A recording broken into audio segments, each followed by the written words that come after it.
In this episode, I want to jump 250 years into the future and take a look at the impact that lovable humanoid robots will have on the public sector. And let's start with the schools. Who would say there are enough teachers today in any given country? Nobody.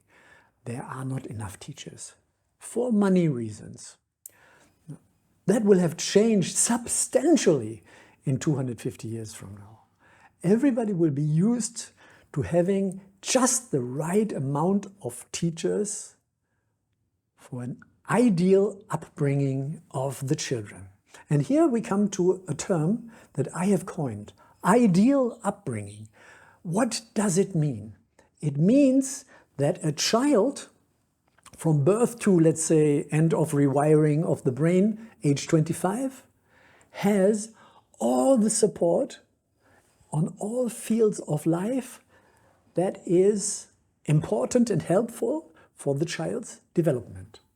And that is not limited to teachers and definitely not limited to parents.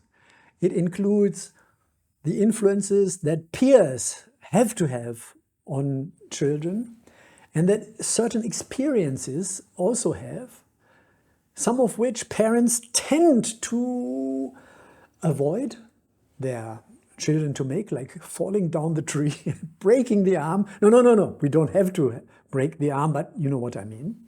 This holistic view of how to ideally bring up a child has to be answered and will be answered by an abundance of then very cheap, lovable humanoid robots in certain roles, one of which is the teacher.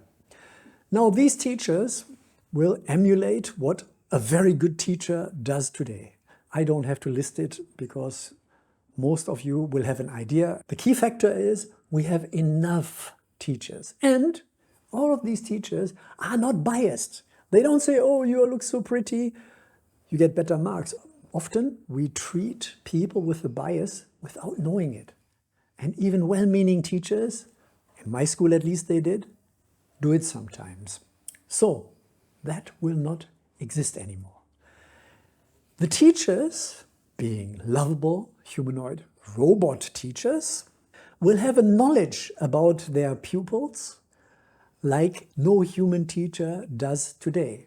Because what we call Google today, or Siri or Alexa, whatever company is behind them, collects in data about each of us, and we willfully let them. Something like this will definitely exist in 250 years, providing all the necessary information about, in this case, the child, for the robotic teachers, plural, to contribute to ideal upbringing. Ooh, that's fantastic. But can't bad parents spoil the effects of this? Yes, they can, as bad parents can today. And that is a huge chapter of my book. Sorry, advertisement. Parents can spoil the development of their children by just being awful people, or by just being mindless and uninformed and super conservative or helpless when it comes to set boundaries. All people from all walks of life, being parents, can make a lot of mistakes. And fortunately, AI and their robotic arm, so to speak, are there to help correcting.